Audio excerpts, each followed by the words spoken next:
Welcome back to State of Belief Radio, everyone. I'm Welton Gaddy. Dr. Rebecca Barrett-Fox teaches at Arkansas State University, with the title of her dissertation being, now get this, Pray Not for This People for Their Good, Westboro Baptist Church, the Religious Right, and American Nationalism. Obviously, Dr. Barrett-Fox is in a unique position to analyze the present and future of the notorious Westboro Baptist Church. We scheduled this interview with Dr. Barrett-Fox when Fred Phelps had been taken to hospice and we knew was in critical condition. This past Thursday morning, we learned that Fred Phelps had died, and that makes this interview even more important as we look at what has been and also ask the questions about what may come now. I'm very glad to be able to welcome Dr. Rebecca Barrett-Fox to State of Belief Radio. Rebecca, thank you. Thank you for having me.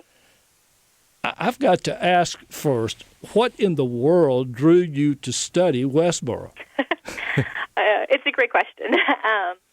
I was living in Lawrence, Kansas, which is about 30 miles from Topeka, where the church is located, as a graduate student.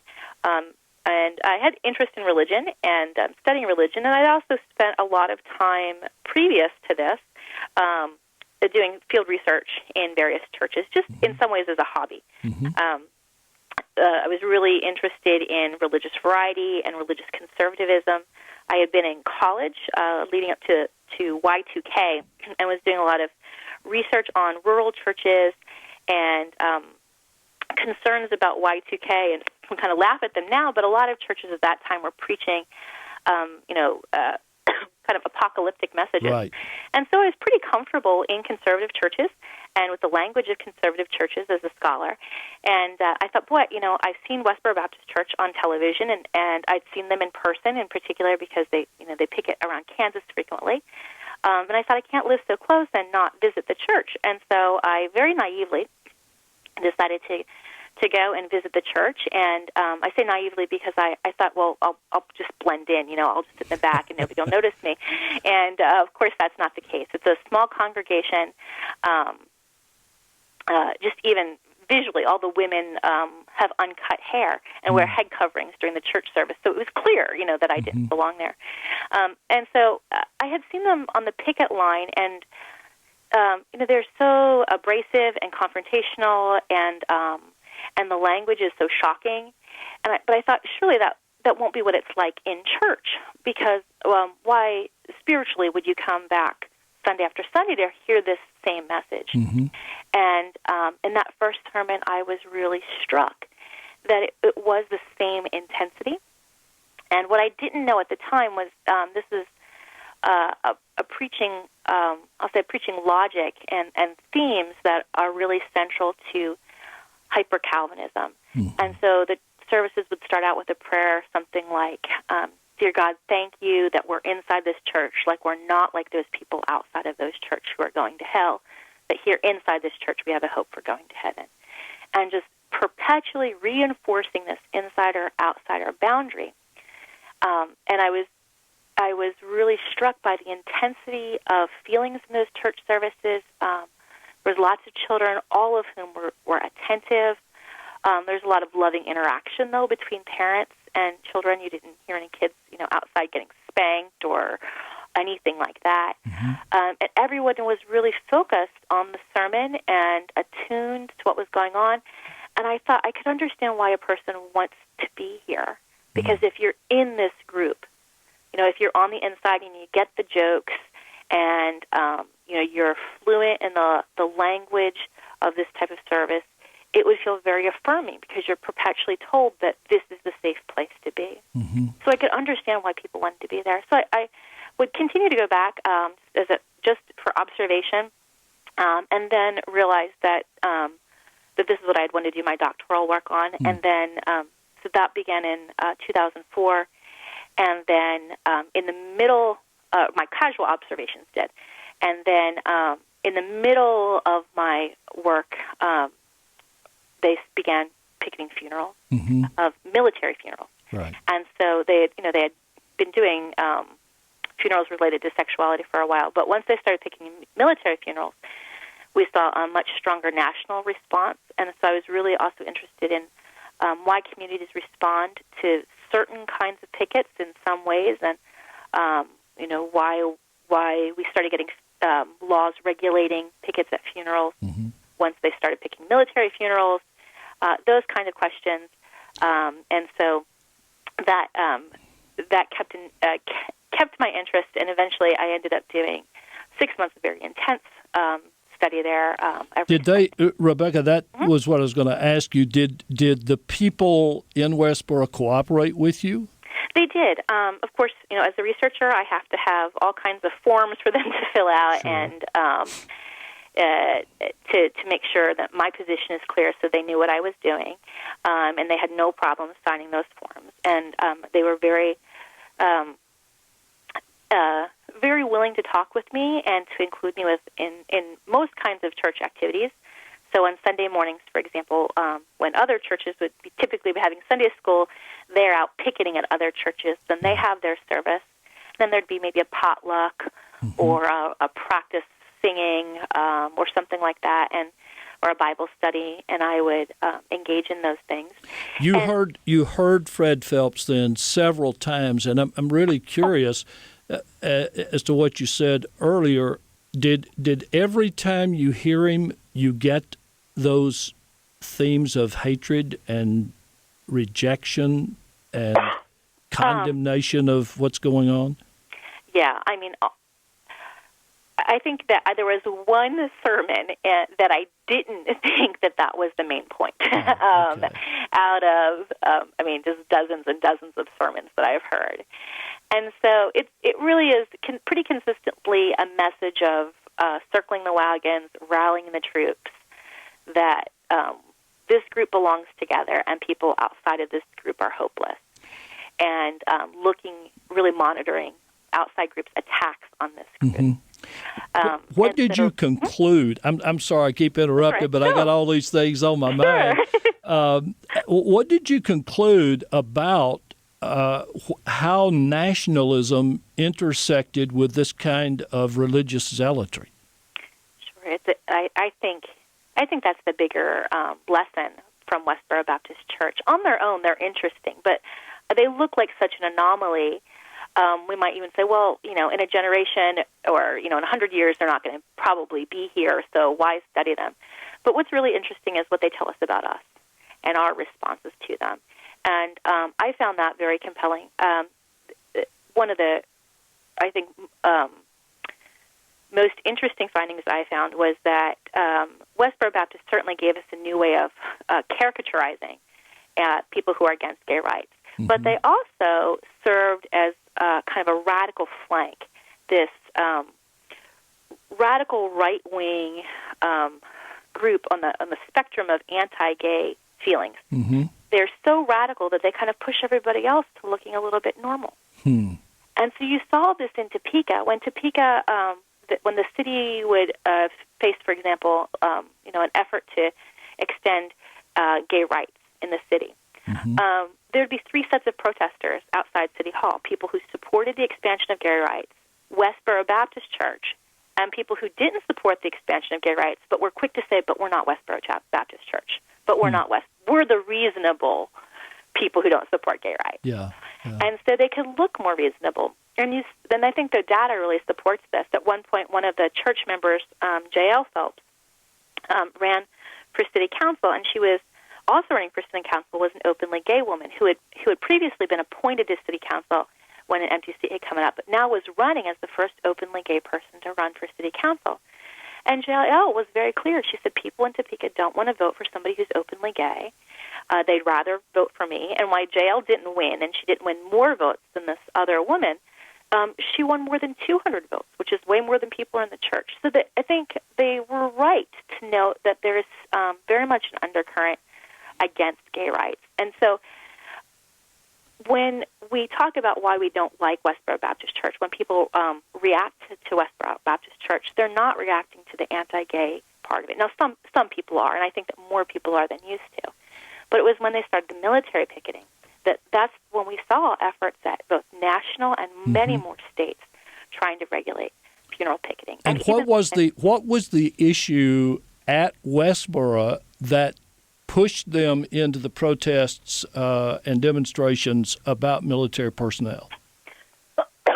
What they would say is that the issue comes down to the case Lawrence versus Texas, which was in 2003, and that repealed state sodomy laws out of Texas, right. And it basically said that you have a right to same-sex sexuality and same-sex contact. Westboro Baptist said at that point that when our Supreme Court said that as a nation, what we were doing is we were affirming that it was okay to be gay. And since God says it's not okay to be gay, we make ourselves an enemy of God. Okay. And so since as a nation we're committed to disobeying God now, we've legally put in to our Constitution that you can, we become an enemy of God. And if you look back to the Old Testament, anytime somebody is an enemy of God, their military is going to lose. And so it doesn't matter if individual soldiers support gay rights, because these soldiers are defending a country that is committed to being the enemy of God. God will destroy our military. Therefore, they're going to picket military funerals. And Shirley Phelps Roper told me, and I think that she was probably exaggerating some. She said, "Well, we just never knew it would get such a response when we picketed funerals, and military funerals." And of course, this is a military funeral is such a tender moment, and the sense that we all have an investment in military, in our servicemen and women. And so it's different than other kinds of funerals as far as our public investment goes. But it really struck such a nerve. And it also isolated them from the last Christian groups that would have probably not liked it, or didn't think it was appropriate to picket at the funerals of gay people, but certainly didn't agree with the heart of Westboro's message about gay people. But now they could not accept that about soldiers. And in fact, the ACLJ, just kind of like a Christian version of the ACLU, when Westboro Baptist picketed at Matthew Shepard's funeral, the college student who was gay, who was beaten to death in Wyoming, the city of Casper put up a 50-foot picketing barrier, saying you can't get closer than 50 feet to the funeral. And Westboro Baptist said that's perfectly legal, that's acceptable, we have no problem. Well, the ACLJ filed a brief saying, no, that's a violation of religious freedom. We can't have that kind of 50-foot barrier. And when when Westboro started picketing military funerals, the ACLJ stepped in and said, we need funeral barriers. We have to keep these people away from funerals. It's the same group making two absolutely different arguments based on who was the target. And that's where I see that nationalism coming in. And it's also nationalism that assumes that none of our soldiers are gay or lesbian, right? And that soldiers deserve protections that other citizens don't. And that's what we get really upset about. We value some kinds of lives more Rebecca, than why has the media given them the attention they have? They really would have been far less apparent and silent. They would be more silent had the media not focused on them. I'm not sure exactly that that's the case. I mean, I think they are committed for their own reasons. They would say they have to do this because God tells them to do it. Okay. So they would still have been there even if the cameras weren't. That's what they say. Yeah. But we don't know. We didn't get to run that scenario because the cameras are always there. Yeah. And so, but they're very media savvy. Even their primary slogans fit so nicely on a placard that, they have short words. You can read them from the roadside. Yeah. For a small church, they have a pretty high quality production values in their media. And so they tell us a story that's, of course, shocking and offensive. There's a lot of other shocking and horrible images of racism, for example, that we still don't put on television. Sure. And I think in some ways we continue to be tolerant of anti-gay language, even if we're just saying, well, let's look at this from a journalistic perspective. I'm not sure that we would look at, for example, racist comments the same way. So that probably speaks a little bit to our willingness to allow those things to be said at all. Rebecca, I am running out of time, but not questions. Let me ask you, according to the news reports we've heard over the last few weeks, obviously there was a breakup within the congregation, and the language used was that Fred Phelps was excommunicated from the church, which would mean that his family members and some of his children would have been involved in that. Do you have a perspective on that? No, I'm really befuddled by that. For a lot of reasons. The information comes to us from Nate Phelps, and it's been confirmed by his brother Mark, both of whom have been out of the church for more than a generation. And that announcement kind of came in two parts. One, that Fred was ill and near to death, which ended up being true, and one that he had been excommunicated, and the church would use the word excluded. Well, would excommunication, I know it means exclusion, would it also be a denunciation of his beliefs? Yes. It has two parts. It has a theological part, that his belief is wrong, and it would have a practical part, a pragmatic part of physical exclusion. And that's how it's worked for everybody else who has been excluded. You know, they are removed from the premises, and they are not considered theologically disorderly. They're walking in a disorderly way. Does that mean then that the church is going to go in a new direction? I am so hesitant to predict because it looks so unbelievable that Fred Phelps would have been kicked out of the church he founded. And so I'd be very cautious with claims like that, and it's likely that we might never know. Some theories would be that there was an internal dispute, but it seems odd to me that he would be the only person who would have left based on that, and if other people would have left, why they would not be saying something. Usually in any church, if there's a rift, it just doesn't end up being one person against 39 people. Right. So I don't know what that rift would have looked like. I don't know if it would be enough to truly exclude him.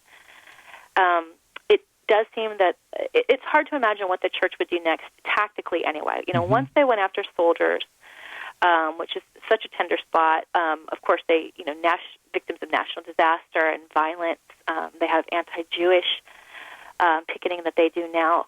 I don't know if they're running out of targets, and so this is a different way of kind of upping the pressure.